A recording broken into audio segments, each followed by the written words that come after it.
All right, good afternoon, everybody. Happy 4th of July. So, in this video, we're going to be talking about where the economy stands today.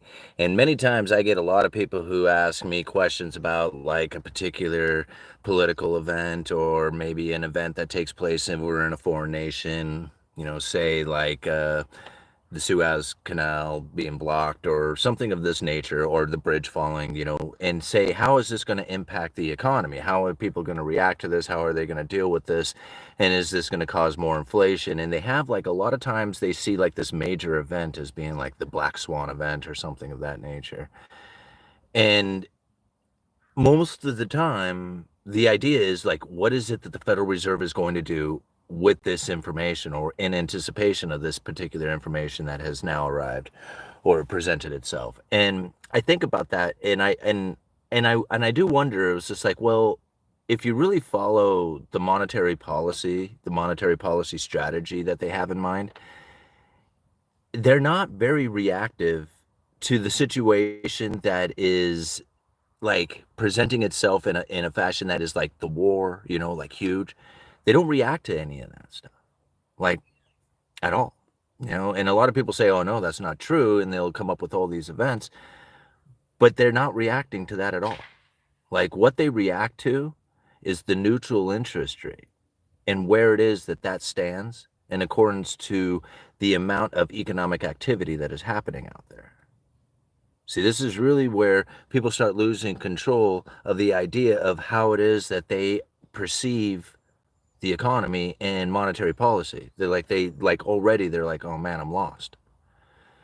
And so I think about it like, how is it that you could possibly know where the economy stands if you don't understand how it is that the Federal Reserve is reacting to the neutral interest rate and where that is?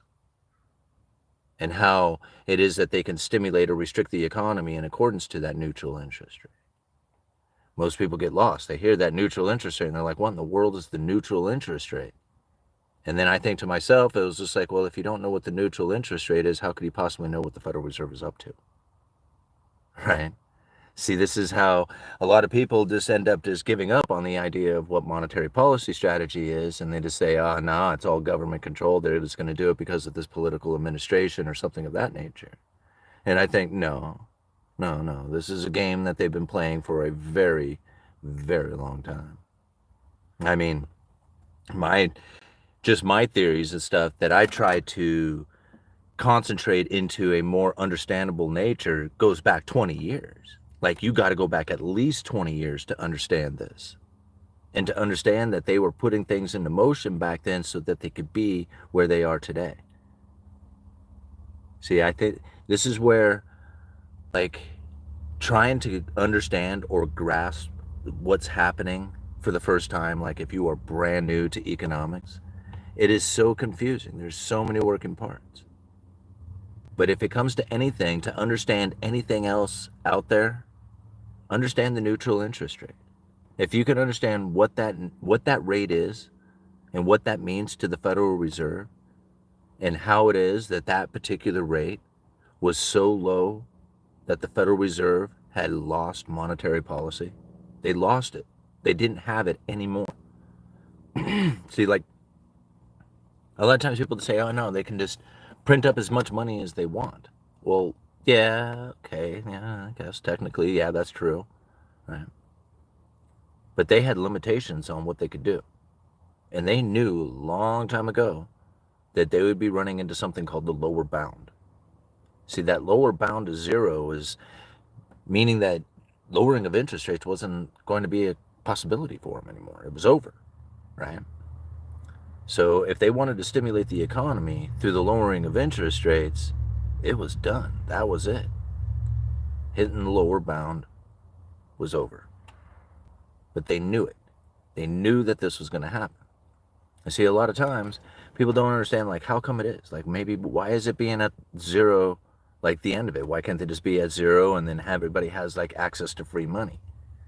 It's because of something called the neutral interest rate, the rate that is neither stimulating nor restricting the economy.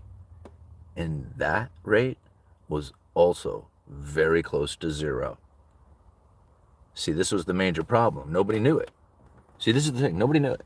Nobody out there in the economy talked about it. Nobody understood it.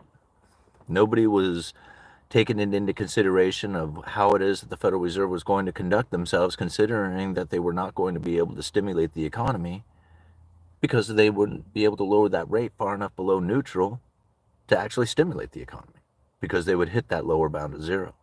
They literally just had nothing left.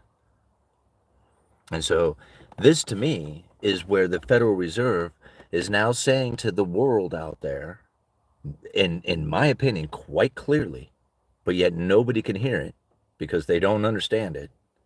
But they are telling the world, we want that neutral interest rate to be much higher. It cannot be close to zero, because if it is, we don't have monetary policy. So in order to get the neutral interest rate to go up, they must have an inflation expectation that is elevated for an extended period of time. That's it. That is the only way it is done.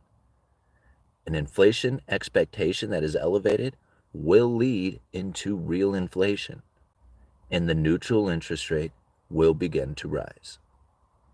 This takes time. It takes a lot of time. So as people are anticipating interest rate cuts coming into the future, it's not going to happen. Even a slight interest rate cut will still keep the Federal Reserve in a very restrictive position. The neutral interest rate is still very low. So as time goes on and the neutral interest rate begins to rise, the restriction upon the economy begins to reduce, right? As the neutral interest rate rises, it goes ever closer to the standing still of the Federal Reserve. This less restriction on the economy will seem to be a very resilient form, resilient economy, resilient unemployment, low unemployment rates. See, this is how the economy is really standing today. They can't tell you this. They're not going to tell you, hey, we got to keep this inflation expectation elevated to raise the neutral interest rate so that we can have our monetary policy back the next time there's an economic downturn, and lowering interest rate to actually make that an effective tool. They're not going to tell you any of this. They can't. They cannot tell you this. If they told you, it would fail. The whole system would fail. So understanding that this is how the economy is truly standing today, that the Federal Reserve is looking for an inflationary scenario that is elevated for an extended period of time. It was part of John Williams' strategy from back in the day. We talked about it in just about every single video. And he says it clearly in there that the inflation expectation was persistently too low rather than too high, interfering with monetary policy, and how monetary policy was swimming upstream, fighting an inflation expectation that was persistently too low rather than too high. See, understanding that is difficult. Most people look at it and say, like, no, the Federal Reserve is trying to fight inflation. No, they're using inflation. They needed it. They needed it bad, right? And now that they have it, they want to make sure that they use it. See, this is how come we don't see interest rate cuts right now. See, everybody was anticipating 7 rate cuts this year, not an if but when, it's not like, come on. Like, really? Back in the day, when they said it, during that, towards the end of last year, and they said that they were going to be cutting interest rates, they did not say it. Everybody said they said it. They didn't say it. There was nothing that they said that they promised any kind of interest rate cuts. It was a dot plot.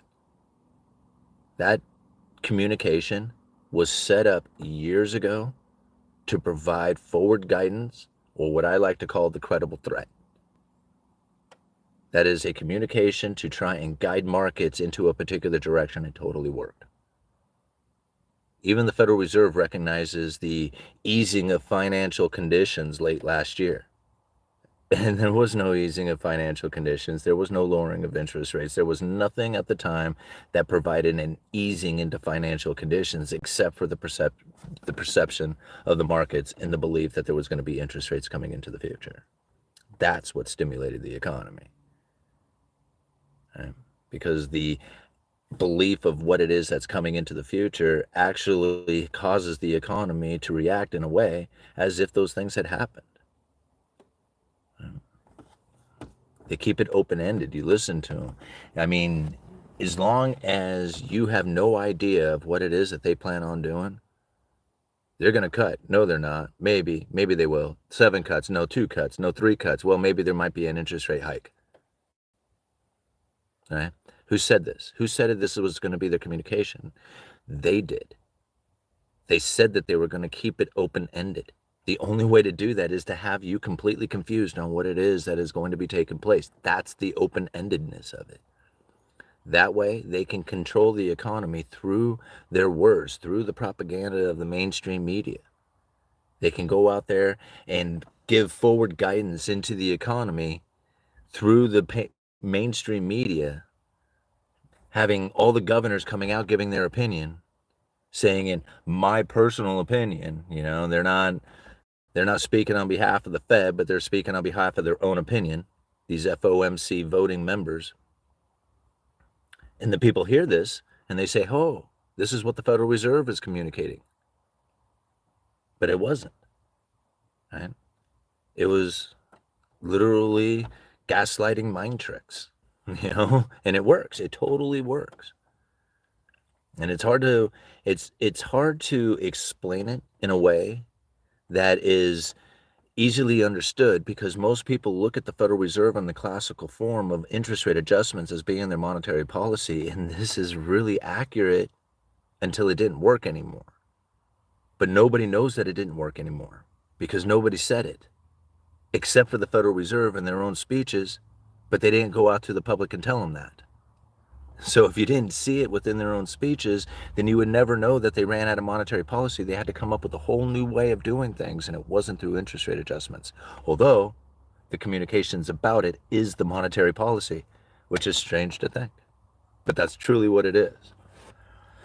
I'm going off here for 12 minutes or so. I just wanted to kind of come out here and talk a little bit more about where the economy is standing, and if there was anybody out there looking for a particular thing to really wrap their mind around as far as where it is that they could view something or at least build an idea of what's going on, is to look at the neutral interest rate, to figure that one out, right? The Federal Reserve's R-star, right? Because once you learn the neutral interest rate, then you're also going to learn about the neutral unemployment rate or the neutral employment rate, depending on how you look at it. And so by understanding these two, you really start to take on a different understanding of the monetary policy in a whole new light, right? Pretty soon you're looking at it and you're like, man, these government stuff is just nothing but a bunch of noise. They don't actually participate in this.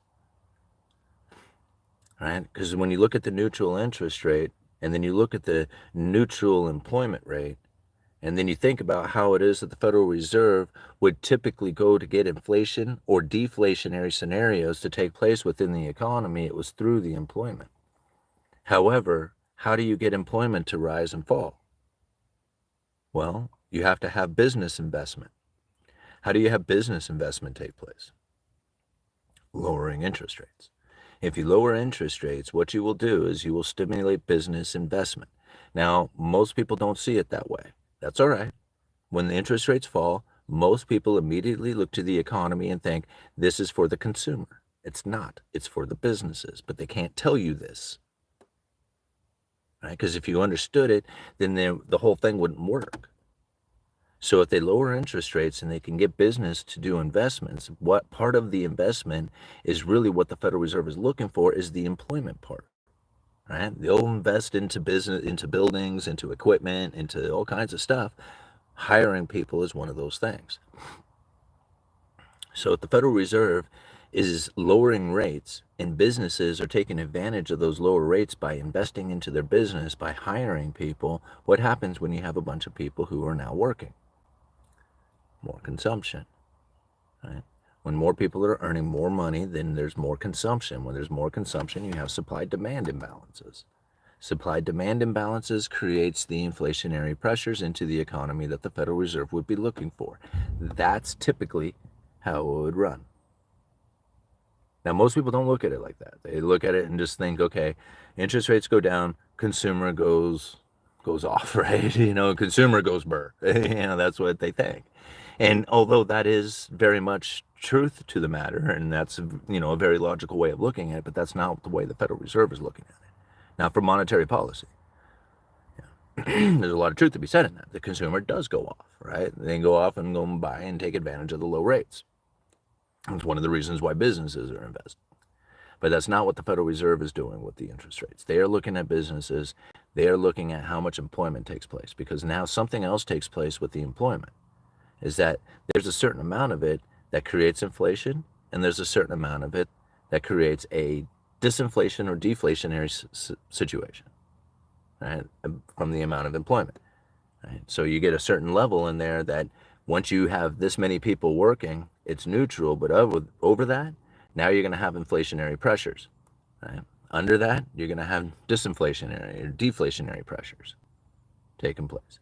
The neutral employment rate was also getting very low. Now think about this for just a minute, because this is the most important part. This is why everybody is like lost it when it comes to how it is that the economy is supposed to operate, because the typical classical Federal Reserve from back in the like 80s and even into the 90s would operate in this fashion, right?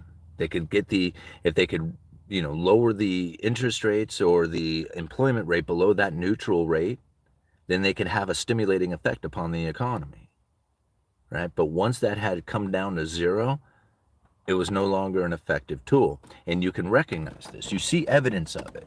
Okay? You see evidence of it all the way back to the great financial crisis when interest rates went to zero.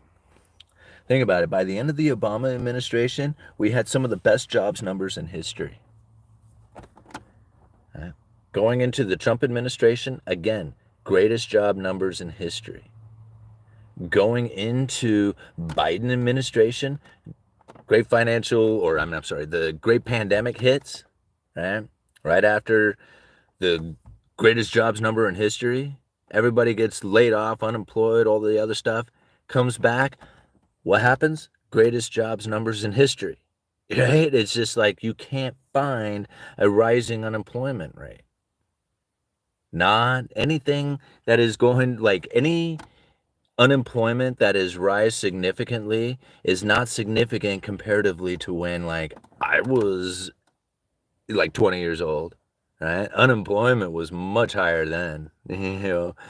Now when we think about this, right, this massive low unemployment for a historically long time and failed, right, all through the Obama administration, all through Trump's administration, leading into the pandemic, failed to produce an inflationary scenario. The Fed couldn't find it.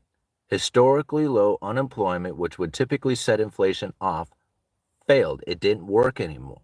Again, the Federal Reserve had run out of monetary policy. This tool wasn't working. See, if they had lowered interest rates to zero and it spit inflation off like it was supposed to, because that's what classical Federal Reserve interest rate adjustments would do, by lowering rates, spawning business investment, lowering the unemployment rate, getting a bunch of people working, and then that working people would spend into the economy, creating the inflationary scenario. It didn't work. It was just like, it was like you can see it. Obama's administration didn't work. Trump's administration didn't work, right? Here it is, still not working. The inflation that we had experienced came from a severed supply chain. But here we still have really good low unemployment numbers, even though they're rising. Yeah.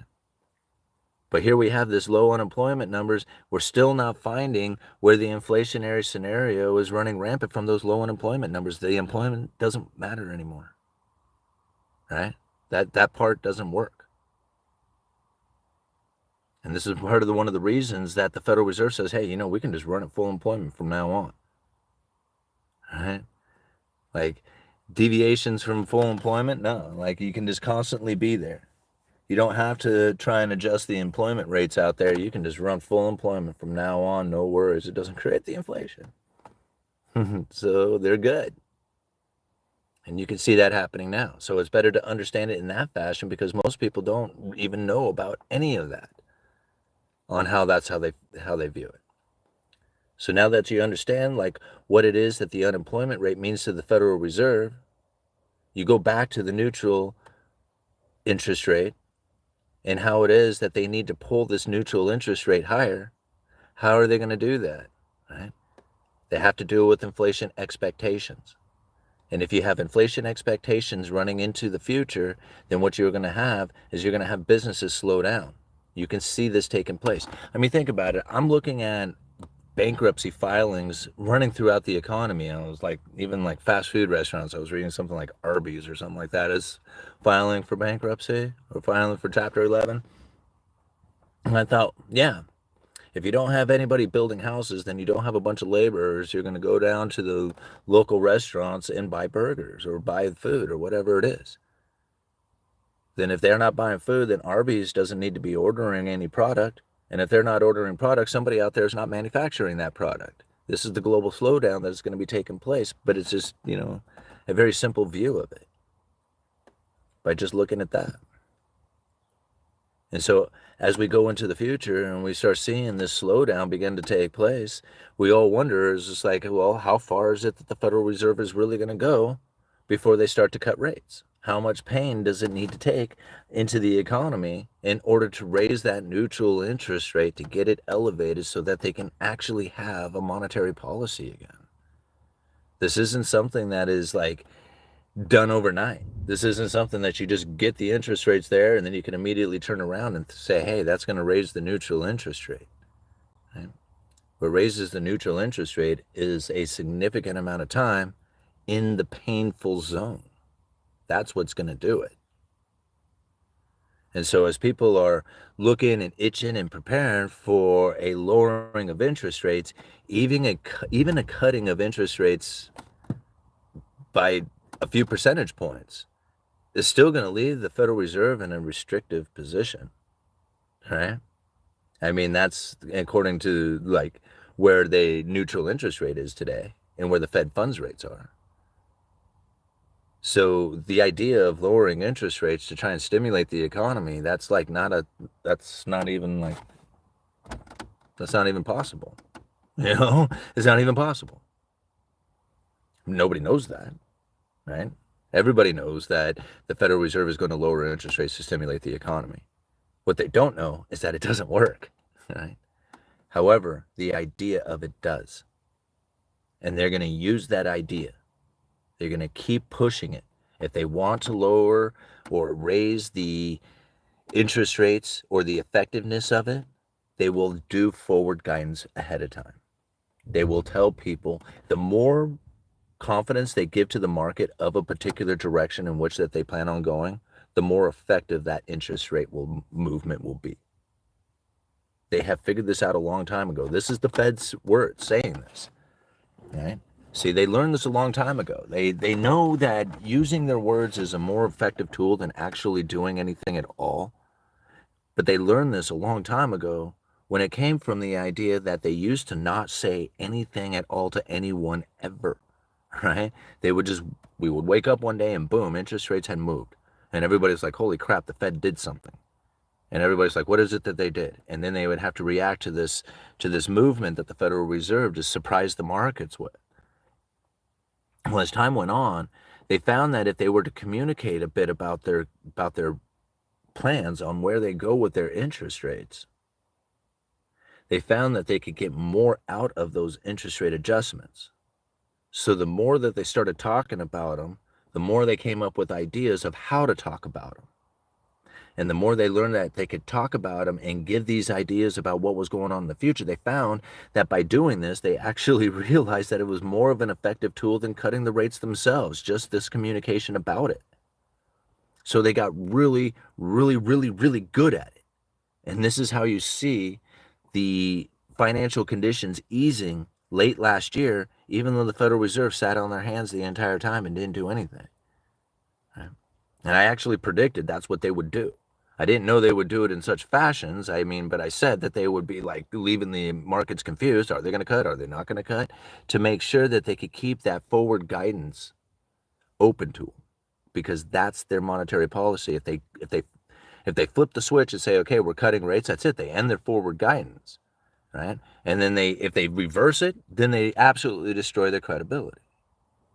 So they're not going to do either one of those. They'll just say, no, that, back in the day, we were just like considering the economic conditions at the time. This is what our forward guidance or our belief was going to be, right? But everything changes. Nothing stays the same. So the idea that, if these economic conditions were to stay like this going into the future, then yes, we would have 7 rate cuts or whatever it was. That's like, I mean, that was comical to think because economic conditions never stay the same ever, right? So by the time we get to that time where they're going to cut rates, it'd be like, well, things have changed. Well, no kidding. It's like, are you sure? I mean, are you sure they didn't stay the same? I mean, All right. I just got a super chat up there. Let's go see where that's at.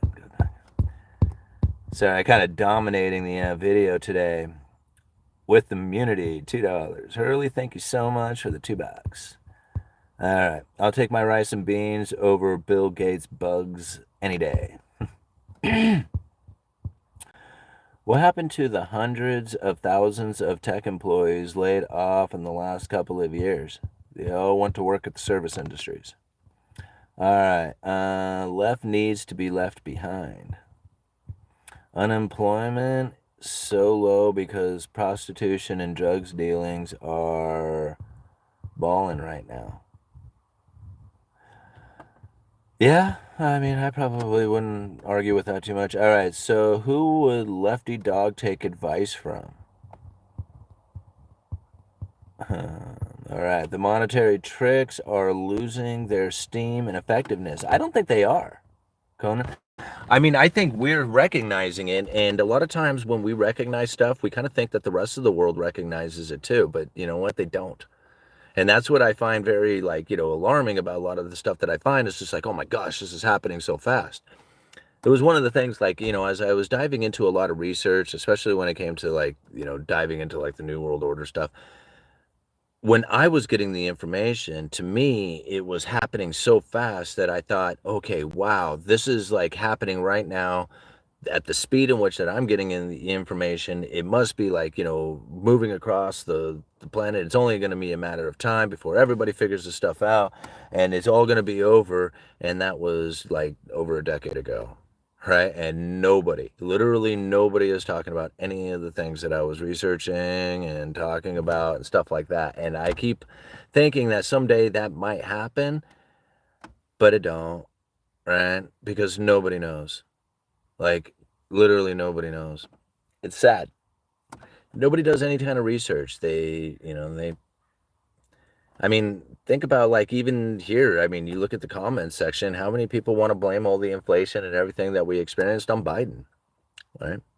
And I find that very comical, It's just like, because if you can blame it on Biden, then that means you can actually get somebody in there that can reverse it and change it around and make it something different. And I think that's even more comical, right?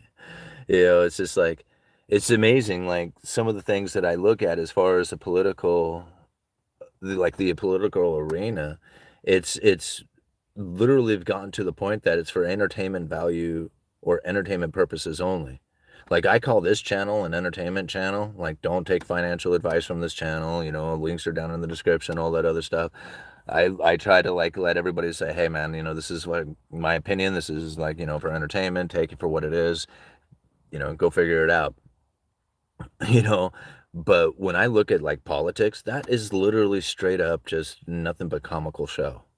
Yeah, I mean, I think about it, like literally, like, the whole Democratic Party is, and this is what I find comical about it, because I don't know anything about anything when it comes to this politics, because I just don't follow it.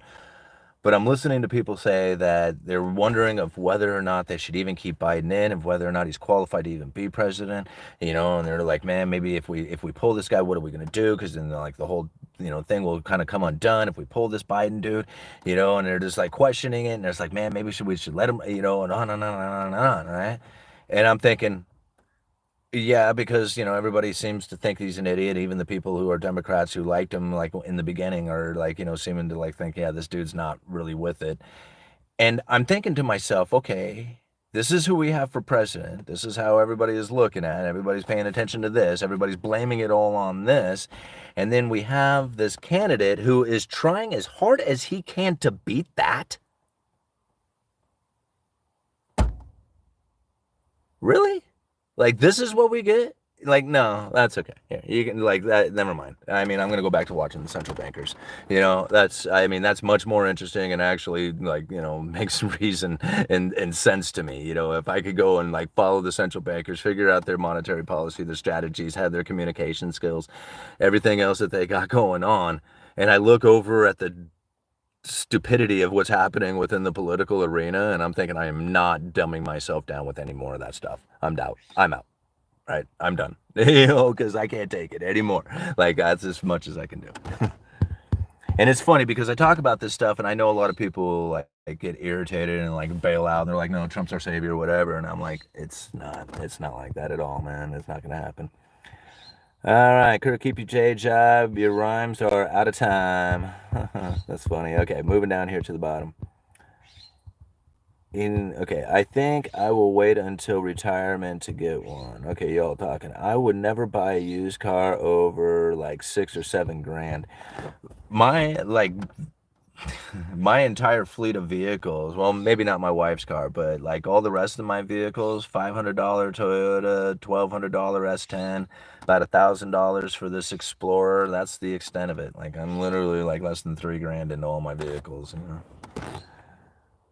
All three of my vehicles. The economy is great, Biden. Again, like I don't give it any credit. I don't give them any blame or credit for anything out there because if you did that, then you would have to give credit or blame to the next person who's coming in there, and you can't expect that next person to do anything better than what this last person did because it's not them doing it. When you live, that is sun still out. Where you live, that is sun still out.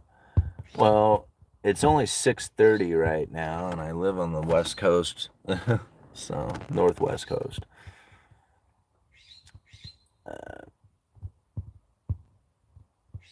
I'm driving a 1998 diesel van. Good for you, man. Electrician integrity has been hammered out. I fell out. People are asleep. I opt out. Politics is just theater. You got it. Yeah, Albert. And it's like, you know, I understand that it's probably pretty important to a lot of people, especially, if you have like kind of arranged your life around it. Like, you like a lot of people may not make business decisions or investment decisions until they have a particular political administration involved, and then they'll invest or then they'll participate in business or something of that nature. Like they just don't trust it any other way. And I laugh about that. It was just like, holy moly. So you're like, you give so much meaning behind this that it actually conducts your life. Like, I don't give it that much meaning. And it was just like, regardless who's in office, I'm going to go do it. Like, I'm going to go do something. I don't care. Like, I might have to change the way around a little bit from some of the laws and the conditions or something of that nature. Whatever, right? But I'm not, it doesn't change what I'm going to be doing out there. I have my own plans, and it doesn't involve like, politics. All right, Jacob, thank you so much for the $4.99. Thanks for your work, Yui. You are familiar with Tom Luongo and his assertion that Powell and the Fed are using low interest rates to fight the World Economic Forum? No, no, I don't fall into that at all. Right?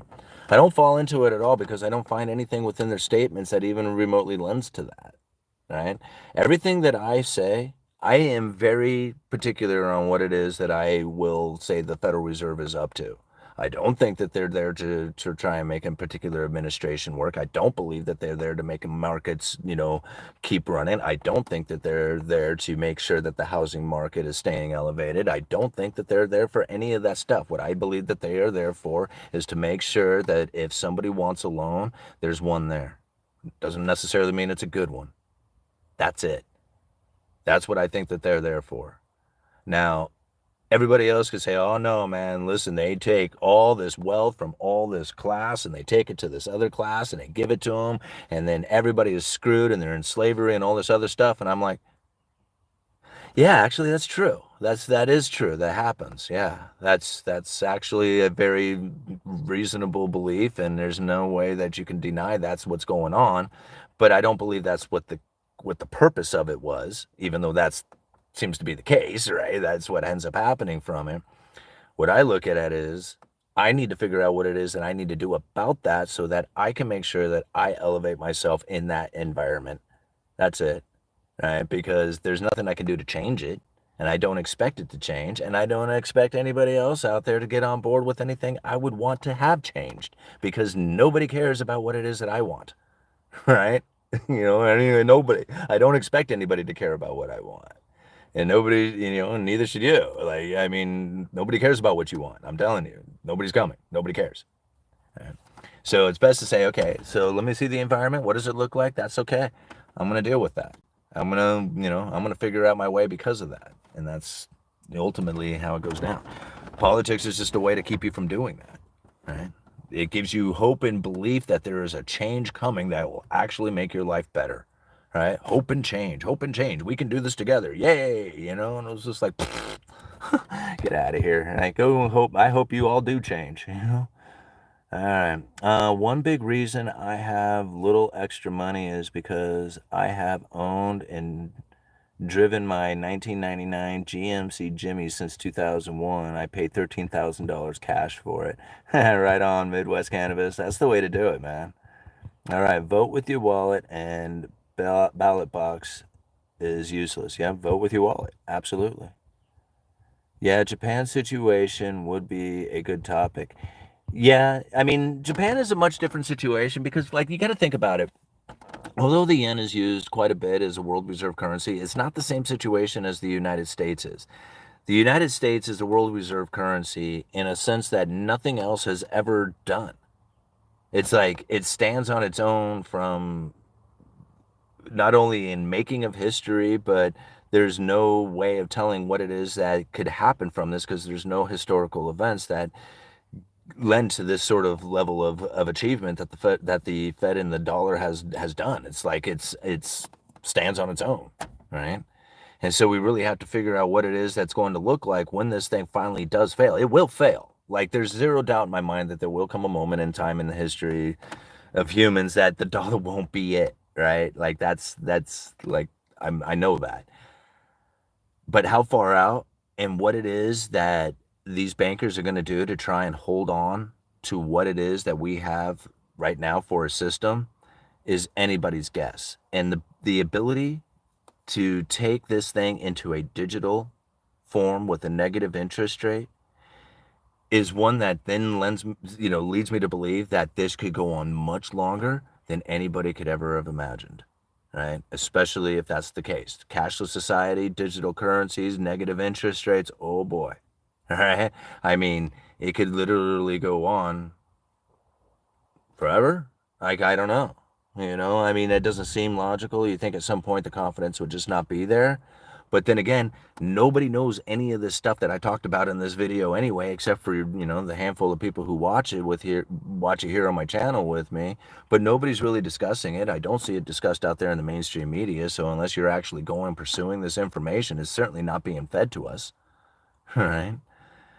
And so, yeah, what are you going to do? Civil unrest is the real limit, and I thought about, is it really civil unrest? I think civil disobedience in a mass scale would be much better way to go about it. And part of that civil disobedience, I think, could actually come by using the digital currency against these people. Like if digital currencies are going to lock us into the beast system with a cashless society, then we can create digital currencies that have smart contracts that can literally make governments and court systems and judicial and laws and all that stuff just completely irrelevant. I love it. Like if a central bank digital currency is a central banker's wet dream, then smart contracts are an anarchist's wet dream, right? The exact opposite. It's just like, yeah, we can do, we don't need you. We don't need them. I like it, right? We can do deals with our own from our own wants, our own desires, our own beliefs, and there's nothing they can do to stop it. Yes, I love that. You know, whether it has a good or bad, effect on the economy or whatever, anything that I can do to get government out of my life, I am so down for. I am on board. Even if people are like, oh man, this is a whole dangerous thing, it would be like, cool. Just like a firearm is a dangerous thing. Give it to me. Same thing. I love it. No, see, that's the thing. The DOGE would just come in and shut it down. You can't. It's a smart contract. It's out there. You can't stop it. Like, you can't stop it. Like, what are you going to stop? You can't stop Bitcoin. Why don't they just go in and stop Bitcoin? They can't stop Bitcoin, right? They can't stop smart contracts either. That's what I love about it. It's just like, see, they could come in, oh, you're going to do this and you're going to go to jail. It was just like, now you've really made it worthy, right? Now you've added some serious value to it. See, anything you take that somebody wants and you make it illegal, you're going to cause the price of it to go way up. Sex, drugs, firearms, anything you want, man. Anything that people want and you make it illegal, boom, you're going to watch the price skyrocket. I know. Look at marijuana here in Oregon. Worthless. Worthless commodity, doesn't have any value to it. People, like, it practically pours out on the ground. All right. And people laugh at and got mad at me when I said that, but it's the truth. And I don't mean any offense by that, but that's literally the truth. I used to pay $50 for a little tiny bag of chump weed. All right. And now you can get all you want for practically nothing. It's like, they're like, here, you can have it. It's just like, there's so much of it here. It just practically pours out on the ground. It's just like, it's not the same like it used to be. It's because you can grow as much as you want. There's really no law against it. Yeah, I mean, there is a law against it, but nobody really enforcing it unless you're doing something ridiculous amount and you're not permitted to do it. But weed's everywhere. It doesn't have any value anymore. Price of it, almost like nothing. It's like comparatively like nothing. All right. How do you know about said weed, Yui? Because I grew up in Oregon. Oregon was never illegal to have weed. It was never illegal. Not illegal to smoke it, not illegal to have it. It's illegal to grow it, it was illegal to sell it, it was illegal to do a bunch of that other stuff. But the rest, I mean, I shouldn't say it was illegal. It wasn't a crime. That's what I should say. It wasn't a crime to do it. So you get caught with an ounce of weed or less, right? And you weren't driving and you weren't selling it and you weren't manufacturing it or anything like that, right? You just had simple possession of it. You paid, I think it was a $600 fine, and you went on your way. See ya. Nobody went to jail. Nobody lost their livelihoods. Nobody did any, none of that stuff, right? None of that stuff. It was like you paid a $600 fine. They wrote you out the ticket. They said, have a nice night. And then you went on your way. It was like nothing happened. It was like, it was no big deal. All right. So that's how I know about said weed. It's like, if you are from the Pacific Northwest, and then again, if you are from the northwest corner of Oregon, then you are in like the green forest, you're in the emerald forest, and that's it. Like, there's so much weed, it's so common, it is such like, it's everywhere, and nobody cares, nobody thinks anything about it. It's just no big deal. Other places in the country, they make it a big deal. Here, not a big deal. Nobody cares. Yeah. Weed is the worst thing since rotten eggs. $600 fine. Do you have any idea how much weed that is, bro? Devastating. Yeah, Hurley, you're right. Yeah, it was devastating. I knew a few people who got fined too. But that was it. They were bummed. They were like, man, that was like $1,000. Yeah, it was like the $300 for the ounce of weed, and then another, $600 for the fine. It was $1,000 bill. It was devastating. You're right.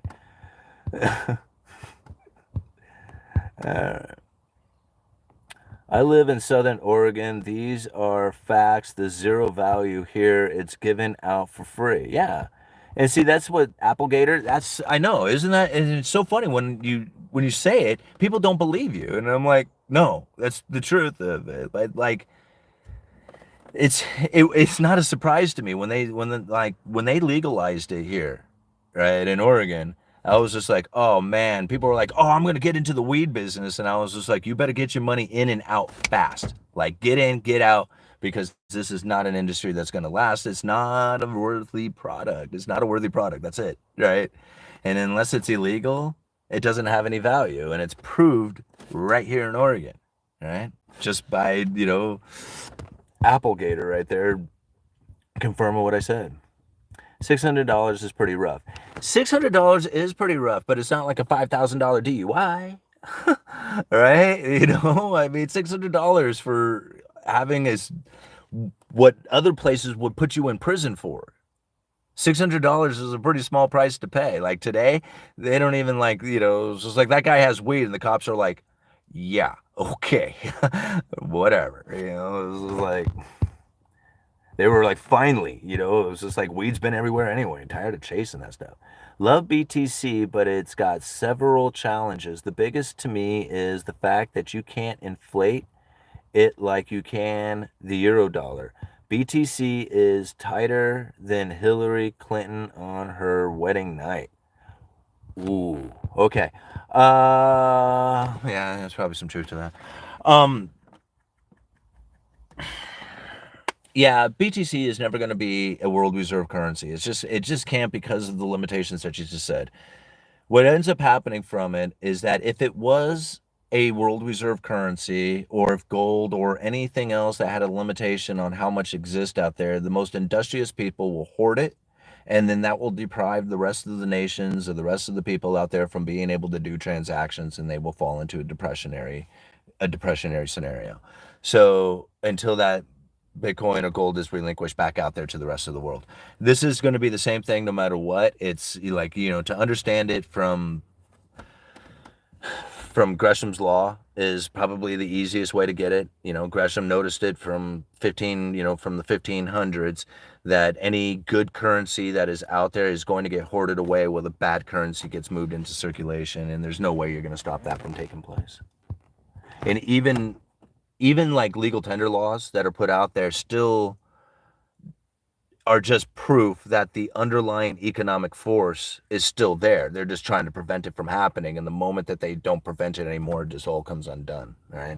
So yeah, there are political actions that can be taken, but it still is a force being put upon the natural economic force that is happening there, which would say that the good currency would be hoarded away, the bad currency would go into circulation.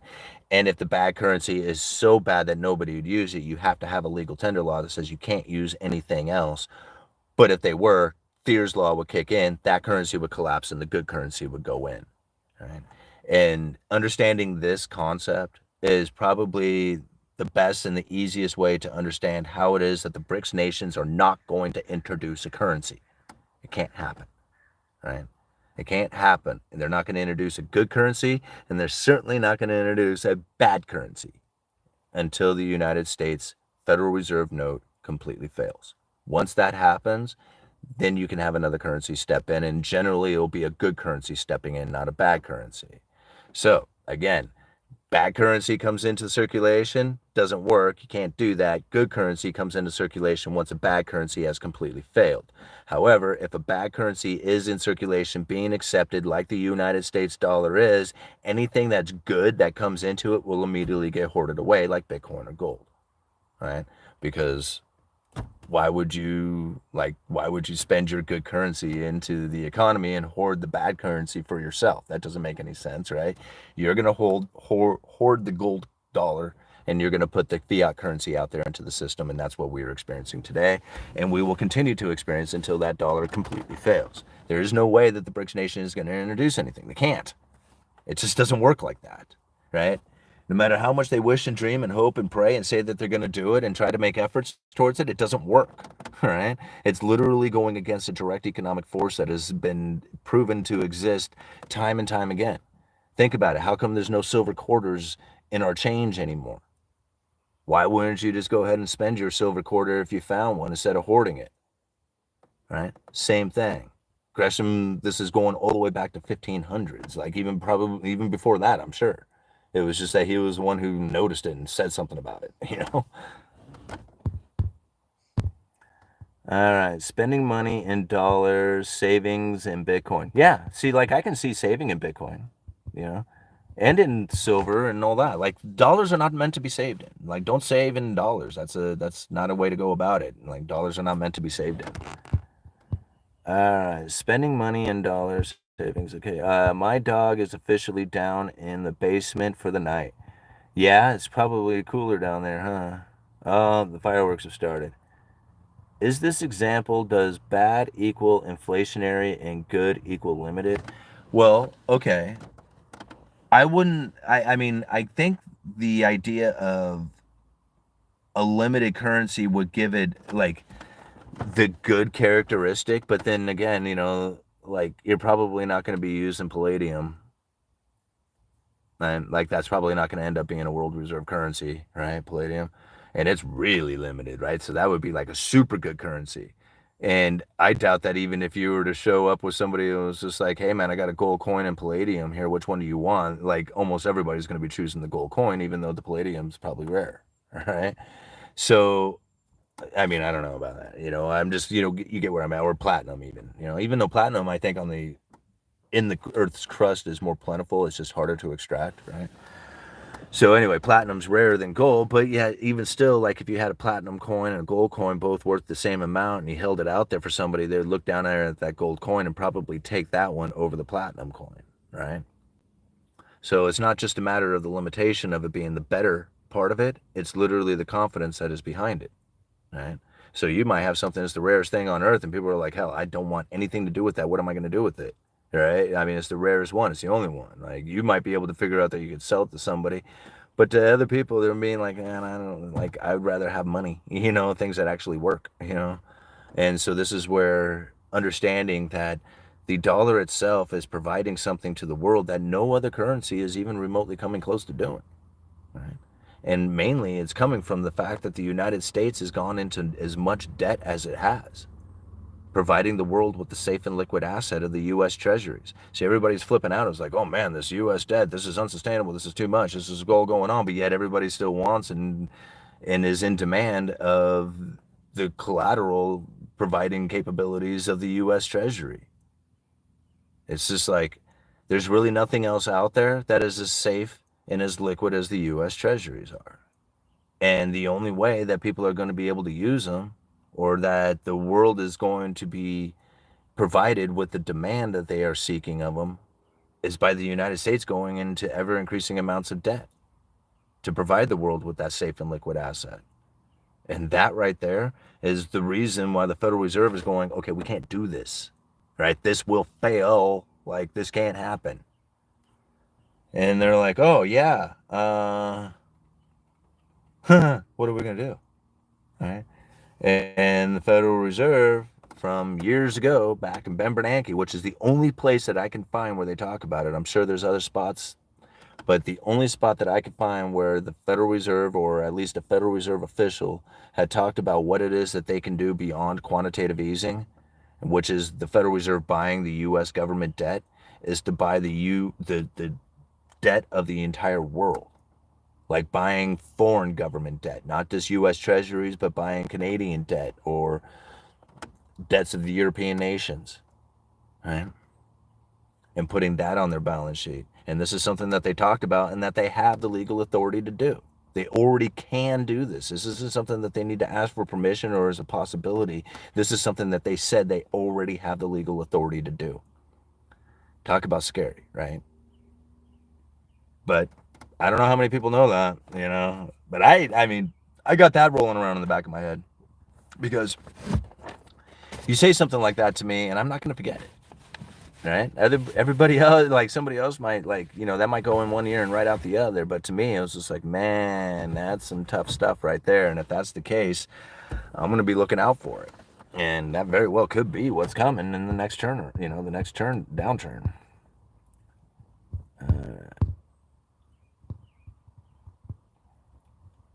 Anything can happen. We will have an empire. Hopefully, he does us good. God help us. I'm in Wisco. Joe Biden has officially fallen in the tub. And he can't get up. One world working like a charm. Say goodnight, dollar bill.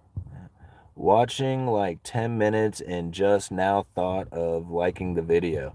Yeah, please go like that video. We're about 6 minutes away from hitting the hour mark. We have 153 likes right now with about 300 people watching. If you want to continue on past the hour, go hit the like button.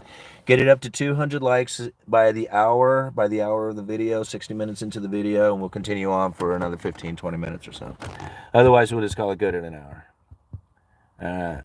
Give them more. All right, someone banned David for that. What did David do? Ooh, I want to know. The Fed can do a revaluation on gold. Yeah, but that's not going to make any difference. I mean, what is the revaluation on gold going to do for them at this point? Like, I mean, I guess they could, and there could be some kind of logic behind it that actually gives them the ability to then like sell that gold off to get all the Fed notes back or something. I don't know. Like, but yeah, I don't know. Like, what are you gonna back all the Federal Reserve notes with gold again and say like 100,000 notes equals 1 ounce of gold? All right. I feel for the young. They will feel current situation like no others. Saving silver. Yeah, I like silver. I think silver is probably like the best position to be in when it comes to like all the different currencies or all the different metals that are out there. Silver is still, even at $30 an ounce, it's still incredibly undervalued. I mean, you think about it, it hit $50 an ounce way back in the early 80s. It hit $50 an ounce or just shy of $50 an ounce back in 2011. And there's no reason to believe that it isn't going to bust $50 an ounce going into the future. It is a very, very rare commodity that most people don't realize how precious it really is and how vital to our life it really is. I mean, you think about it in just this sense. Like, this is how I just really like to make it as easy as for me to justify buying silver. There's something around 900 million, say a billion ounces of silver mined every year. We're going to say 900 to a billion ounces, right? I think it's somewhere there. Most of that is a byproduct of other mining. So you can't even really increase that much because there's really no way to increase it since most of it comes from byproduct anyhow, producing of other mining of other minerals. So if every American, 356 million Americans, right, 350 million Americans go out and buy just 2 ounces of silver, that's going to be 700 million ounces. That eats up the entire global supply for investment, right? Because 50% of it goes right to industrial use. So you've definitely eaten up all 50% of the investable and you're moving into the industrial use, right? So that's just the United States, and everybody's going out to buy just 2 ounces. Now, if you just had everybody of the mind that they were just going to go out and get 1 ounce of silver, just one, nothing else, just one, get their hands on just a piece, right? And I'm talking everybody across the globe. It would immediately eat up the entire global supply before you have just got out of North America, okay? Or out of this North and South America. We're not talking China, we're not talking India, we're not talking Russia, we're not talking all the European nations. We're just talking over here on the western side. Right? Would eat up the entire global supply if everybody tried to get just 1 ounce.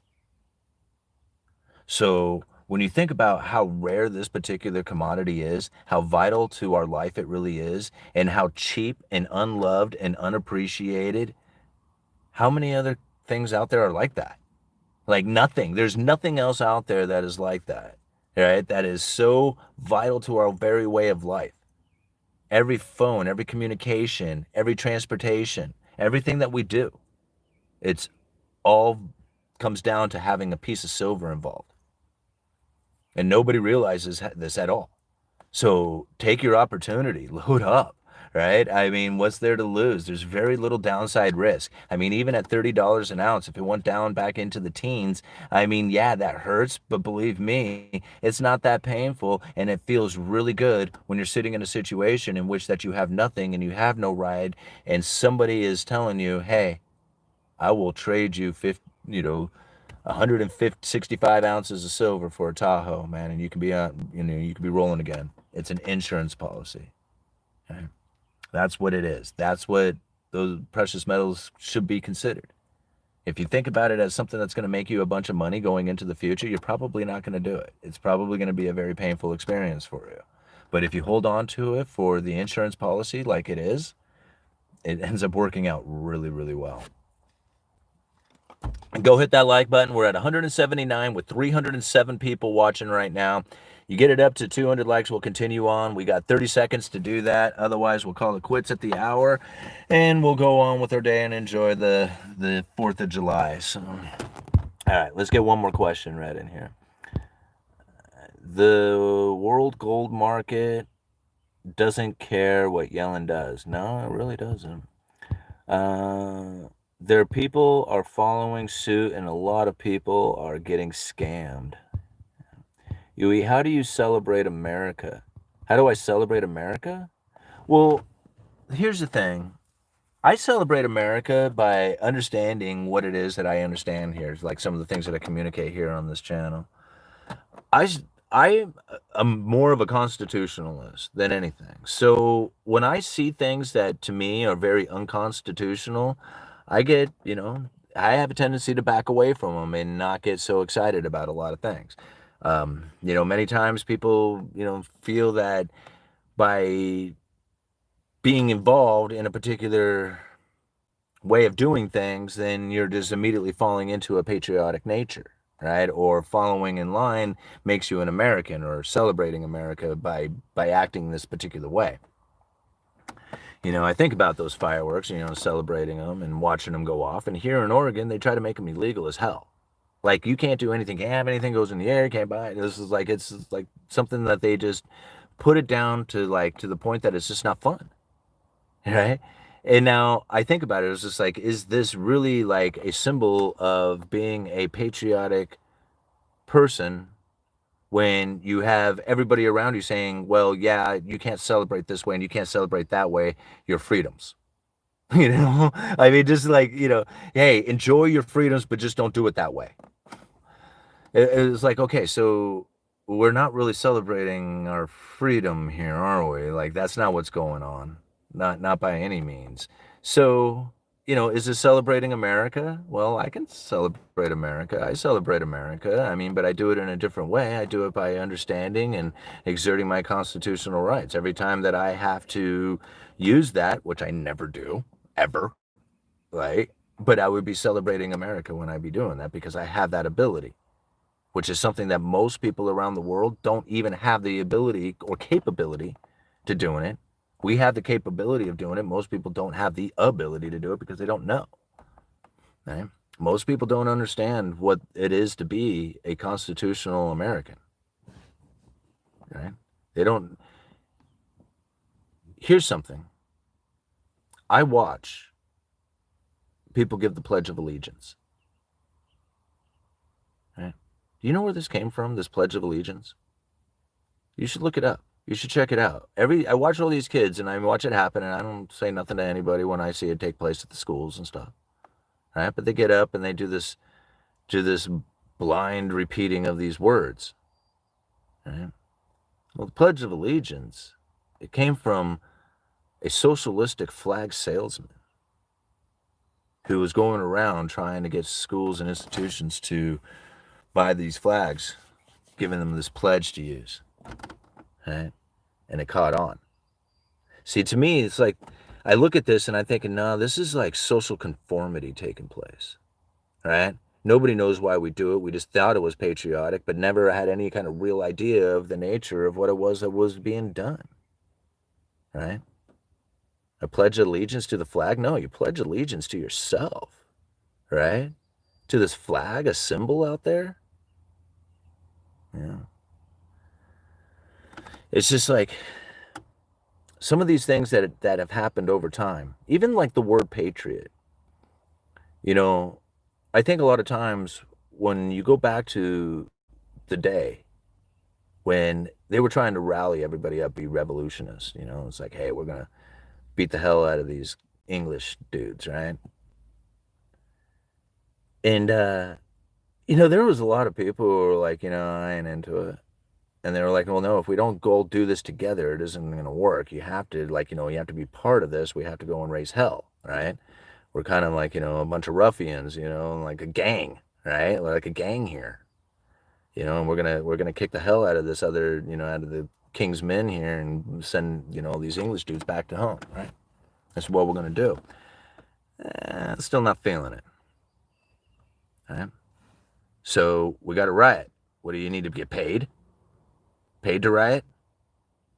Patriots? Paid to riot? Right?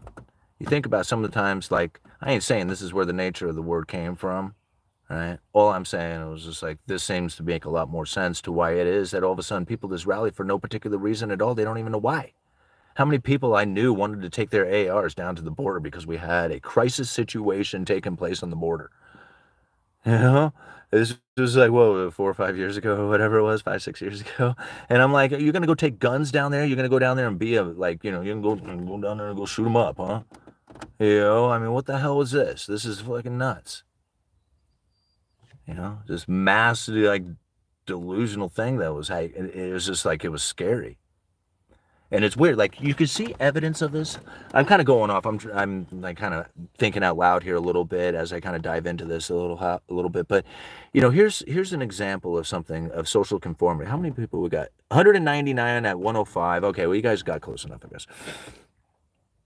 Here's something about social conformity. Have you guys know what that means? Like social conformity. There was a test that was done. Here's a good example of it.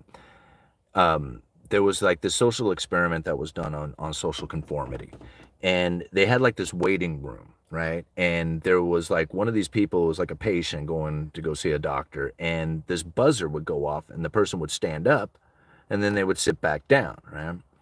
And and I don't know if I can't remember if it was one or two people that originally started it, but then as more people came into the room, the buzzer would go off and they would stand up and sit down, and everybody witnessed this taking place. And at first they wouldn't stand up, like they just saw this, they hear the buzzer go off and they would watch the people stand, and they thought, well, this is kind of weird, right? But then, after it happened a couple of times, they would stand up when the buzzer go off and then they would sit back down, and everybody that came into the room would do it. The original two people who had started this left. Now, the people who were in the room weren't the original ones who had started this idea, but just kind of fell into the process of standing up when the buzzer went off, are now guiding other people into the same process when they came into the room of standing up when the buzzer went off. Now, this is social conformity, right? People don't realize. They look around, they want to say, I don't want to be rejected. I don't want to be like picked out. I want to be noticed. I just want to be part of the crowd and, and be able to go along with it and be accepted, right? And now this is kind of generally how people end up feeling about it. Even the people who were resistant at first were like, I ain't doing it. I ain't standing up with this buzzer. And then a few times would go by, and then eventually they're like, okay, fine, I'll get up, right? And then they stood up and they don't even know why, right? Because this is the human nature of it. I experienced something that's very similar myself. So where I park at work is right across the street. There was a freight company that used to exist there. There's a parking lot. Well, they tore the freight company down. They're getting ready to put a new medical, clinic in. But the place is basically fenced off, and there's no construction taking place right now. Although there have been people showing up and kind of doing surveying at time and stuff like that. There's no like real, construction actually happening on on that job site yet. So we're all parking in their parking lot until they actually get started on it, because it's convenience right across the street. Well, I showed up for work, and there was a big semi, one that it was actually for us, but it was parked in that parking lot and took up the entire spot. Like you couldn't park in front or behind this thing. And they were waiting for us to open. So we had to find other places to park. The opening crew did, right? So, the four of us who show up first there to open up the store, we ended up parking in different places, but it wasn't in that parking lot, right? So we go to work, an hour goes by, the second crew two, right? The second shift is showing up, that comes in at, an hour later. And they see that none of us have parked in that parking spot across the street because, the semi was there, but the semi had left, right? It had already come down and got unloaded and was on its way. Now the other employees are showing up. This parking lot is completely empty. They assume that we can't park there because none of us have parked there, so they don't park there either. They go find other places to park, and then they come in and say, hey, what's going on? How come nobody's parking across the street, right? They just automatically thought right? Social conformity, right? Oh man, I guess we can't park here. So we got to find some other place to park, because if we could park here, other people would be parked here. But since they're not parked here, I can't park here either. None of it was true, right? It was a semi that was in the way. Once the semi was out of the way, you could park back there. There was nothing else going on except for a brief moment in which that something was occupying the space, right? But yet in their heads, because we're humans, we just assume, well, nobody else is there, then that means I can't either. And there must be reason behind it, or else they would be doing it, right? But there wasn't. There was reason why they weren't there, but it wasn't any reason for them to not be able to park there, and they didn't know that. And that is the suffering that most people experience throughout their entire human existence, is that very thing. All right. Social conformity is part of our DNA. It is unavoidable. That's right. For 90% of the people, what matters is what degree and what cause. Exactly right. See, well, I mean, this is where, who knows how often every single day, like if it wasn't explained, then nobody would have known why they didn't park there. They would have just assumed that they were going to be starting construction and they weren't allowed to. But once it was explained to them, we all laughed about it. We were all joking around about the psychological event that had just happened.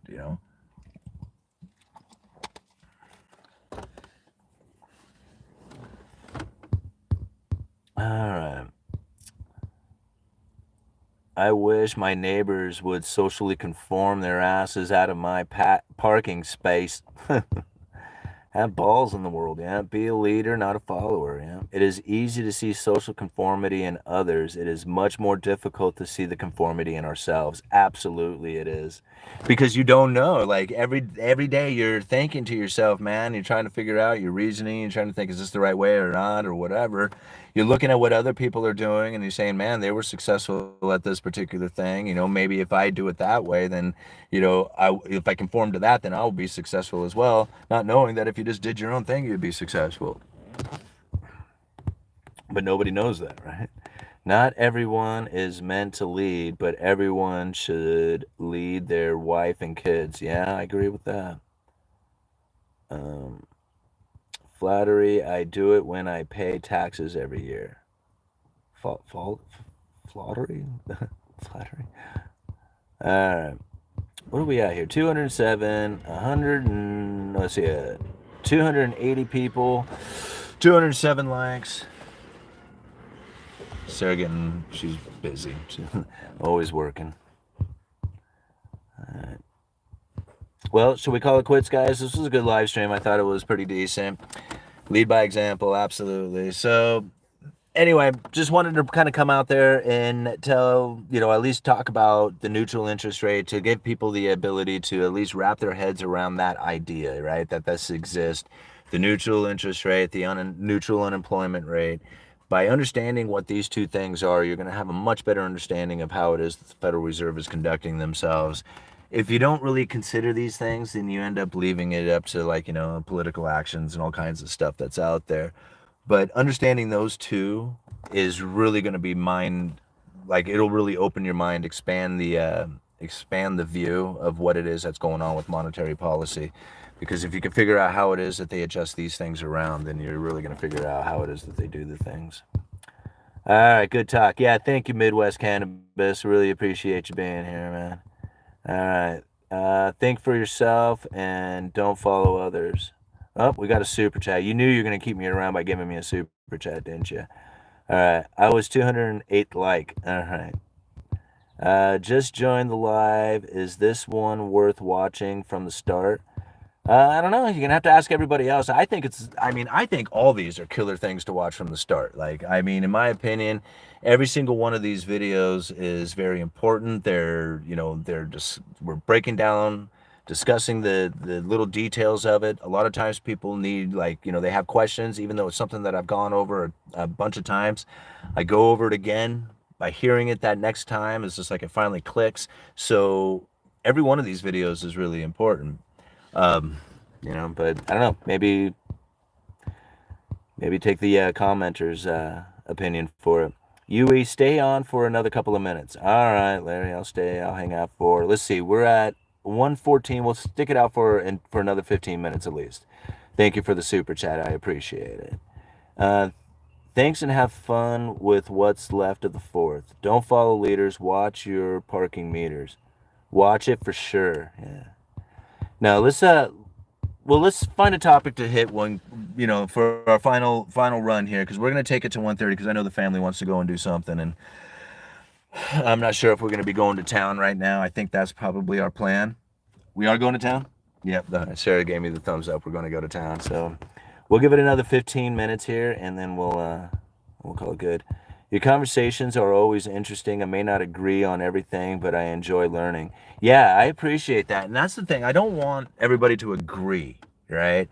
What I want somebody to do is to take my theories and say, okay, I hear what you're saying, and I want to be able to disassemble some of these ideas that you have come up with in a way that says that it's not like, how do I explain this? Most of the way that I came up with my theories was done by disassembling other things, right? It was just like I kept looking at, like, why can't the gold be like the world reserve currency, right? So I kept diving into it. It's like, let's make gold the world reserve currency, right? And as I kept following back, I realized that no, gold can't be a world reserve currency. Of course it can be, but it's not going to be as awesome for everybody as everybody seems to think it would be, right? And understanding that the booms and bust cycles that would come from having a gold standard, and the issues that were taking place that got us off of a gold standard and moved us into a fiat, like an old fiat currency. Understanding all these things is now got me to, like, okay, it's not a matter of what is better or what it should be, but it's a matter of what is, right? And understanding what it is and as opposed to what it should be or could be or why it's bad or good or any of that stuff. It's just the thing. It's just like anything else out there. It's like fishing in good weather or fishing in bad weather. It's still fishing, right? You're still doing, like, you're still out there doing it. And that's really how I kind of come to this understanding of economics, was more or less like questioning how come Bitcoin can't be there? How come this won't? Like, I was trying to get somebody was just like, dude, you've really got to look into XRP. It's going to be the next world reserve currency. I don't see it. I don't see it. I don't see anything that XRP can do that's not already being done. And that's why I just don't find anything else out there that is going to step up and replace the dollar from what it's doing. Like, there's nothing. There's literally nothing out there that's doing it, right? And now, granted, there is all these great ideas. Yeah, I mean, it's like, it's a wonderful idea, right? But the thing about it is that an idea doesn't have confidence behind it. Confidence is what's really going to be the thing that is needed in order for it to work. Everybody is cool with the dollar. Everybody, regardless if they like it or don't. They can not even like it. They don't like it. They still want it. Like, screw that dollar. I'll take as many as you got. Like, it's, it's funny. It was just like, people, like, even today, I mean, I'll hear, somebody, like, like in a conversation with them, they're saying, no, the dollar's screwed. It's worthless, pointless piece of shit, and I'm like, what do you got? What are you going to, yeah, I mean, you got gold and Bitcoin. I mean, even if you did, do you think that's going to work? Like, what are you going to do when all your gold and Bitcoin is gone and you can't find anybody else to buy your goods and services anymore because it's been hoarded by the most industrious people? And now nobody out there is doing transactions. Are you still going to love gold and silver and Bitcoin then? All right. When you don't have it and neither does anybody else because the most industrious people have hoarded it for themselves. Right. Nobody thinks about it. They're like, oh, well, now what? Now what are you going to do? All right. You can go back to the barter system because you don't have anything else. See, the elastic money supply is what kept this thing going the way it did. I'm not happy about it, right? I mean, it's just like the more I think about it, the worse the worse the mind, conceives and believes into it. But ultimately the elastic money supply kept the booms and bust cycles from taking place, It smoothed it all out. We started having, debt cycles that would happen from it. But you think about it, like soup lines, they don't exist. They come out in EBT cards, right? There's a whole different way that the economy now operates when you can take your economy and expand it with as much money as you want. It's a whole different system. You can't do that under a gold system. You better go off of the charity of people or just watch them starve in the streets. Again, I'm not trying to say one's good or bad or ugly or whatever. It's just the way it is. Now, if we were sitting in a gold standard, if we were sitting in a Bitcoin standard, I would understand how that works, and I would prepare accordingly for it, knowing that there was going to be some devastating times that would come from those repeated business cycles where you have a concentration of wealth and a redistribution of it. People will rise and fall in dramatic fashions because of it. I'm cool with it. Like I am. I'm totally cool with it. And I can honestly say that I'm cool with it because I'm not necessarily cool with what we have going on now. But then again, I'm cool with this too. All right? Because it just is what it is. I can't change it. So whether you're cool with it or not cool with it, I can't make any difference. Whether I wanted it or didn't want it doesn't make any difference to the rest of the world out there. What I want, I have to deal with it. And that's the point. Right? Is that regardless if it's gold, silver, XRP, stable coins, whatever it is out there, you have to understand that there is different economic forces that are at play. And then most likely, it's not going to just happen to be gold or happen to come into Bitcoin. It's going to be from a coordinated effort of a symbiotic relationship with the current already working currency. You're going to find stable coins replacing the dollar. And then what's backing stable coins? Who knows? What's backing the dollar? Who knows? It could be foreign currency, foreign debt. Right? Right? But whatever it is, just know and deal with it. All right. Let me get back up here a little ways. You commented on my post and thank you. Got excited, but that's what you shouldn't do. Think for yourself and don't look for accolades. Huh. I had chili for dinner. Should I cancel my date tonight? Absolutely not, Rory. Go on the date. All right, be yourself, man. All right. You have inspired me to dig deeper into these topics. Yeah, Jeff, Jeff Welch, is it? Yeah. If you, if you haven't heard me talk about the four economic theories, I would go and study Gresham's law, Triffin's dilemma, the bullwhip effect, and Cantillon effect, right? And if you go into Cantillon effect, reading Cantillon's essay on economic theory, chapters 6, 7, and 8 in part 2 of the essay, absolutely, the brilliant chapters talking about how money flows through the system and what ends up happening to not only the people who have first access to that money, but then what happens to the manufacturers, the importers. It is so telling. Of course, he's talking about horses and wagons and, gold and silver and stuff like that. We have a much different, type of economy today, but the underlying economic forces are still very well playing out. So yeah, do those, and then, it's a great way to get started. Oh, okay. Gameshire Stopaway. All right. Cooley. It seems like the dollar is too big to fail now. I mean, is it too big to fail? I don't know if that's necessarily the case, if it's too big to fail. The problem that I see with the failure of it is that I don't see any way it can really fail. All right. And that is that a failure would be like a complete loss of confidence, meaning that nobody wants to use it anymore. Well, the problem with that is that everybody wants to use it to get out of debt, right? Whether it's to get out of the debt that's owed to them, like you owe me money, give me those dollars. Once we're done getting me the dollars, then we can get out of the dollars and I'll be done. But I want mine, right? I want to get paid back. And there's other people out there who go, yeah, I want you to get out of the dollar. And they're like, yeah, that sounds great. Give me my dollars, yo.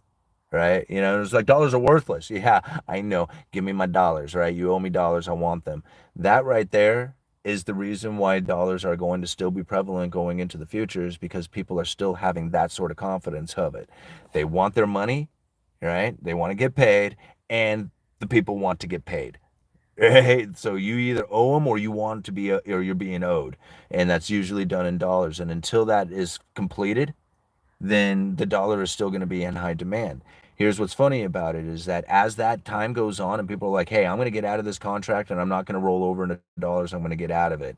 The moment that that contract is expired and it's done, it's paid off, and it doesn't roll over into a new contract, that's dollars disappearing. This is the euro dollar, right?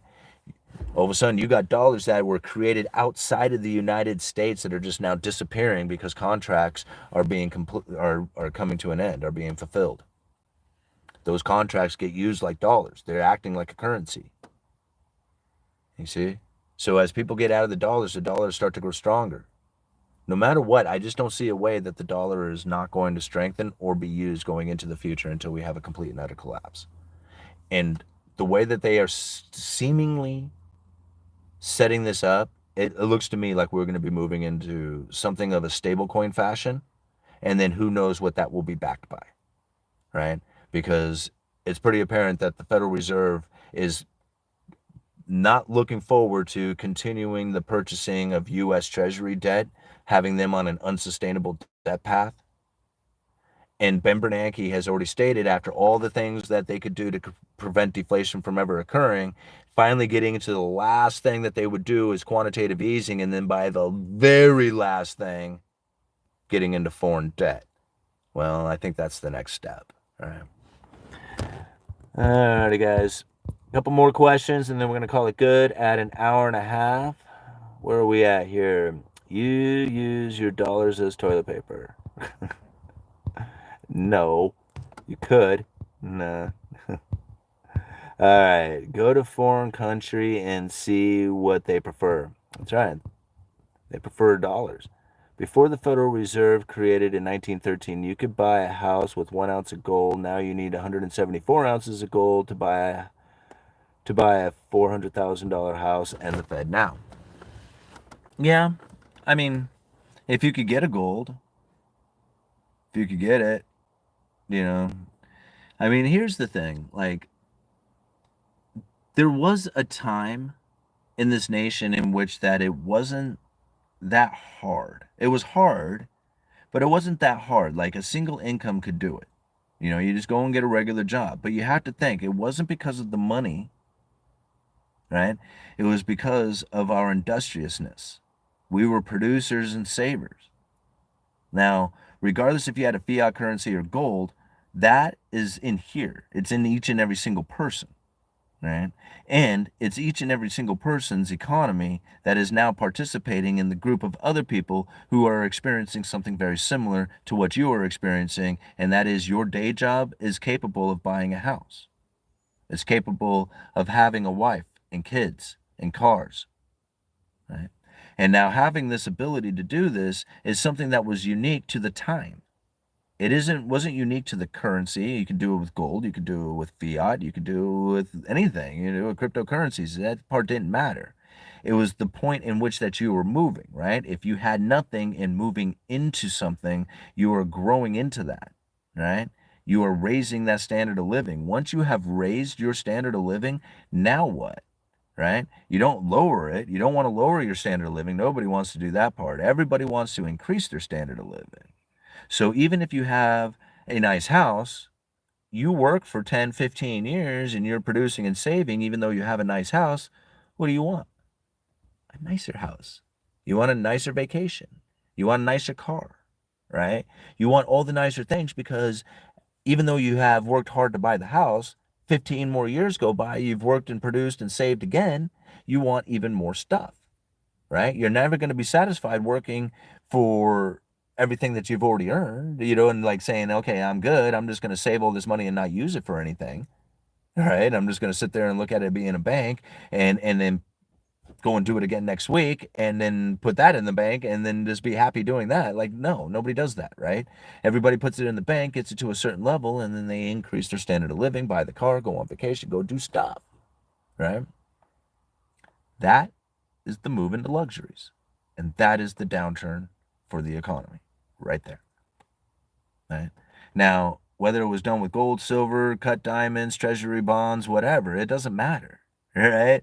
The move into luxuries is the problem. And now you can theorize on all the ways that you can maintain it and keep it going and doing all kinds of stuff. But ultimately, if the new money continues to pour in, what you're going to have is an inequality gap, right? That'll grow. The middle class is the gap that is shrinking, right? So as they disappear, that wedge gets bigger and bigger. Okay? This is something that we can blame it on politics all day long because it's great and it's fun and we can do that, but it's not their fault, right? It's the fact that people have moved into the luxuries, started importing foreign production and exporting the domestic manufacturing. And that wasn't, again, political or greed. It was the move into luxuries that did it. And now we know that this is the move into luxuries that did it because Cantillon described it hundreds of years ago, exactly like that. And now we can say, oh, yeah, I hear you. And I know that he told that story hundreds of years ago and predicted it exquisitely well, considering that he had no idea that there was going to be this massive industrial revolution that did it here in the United States.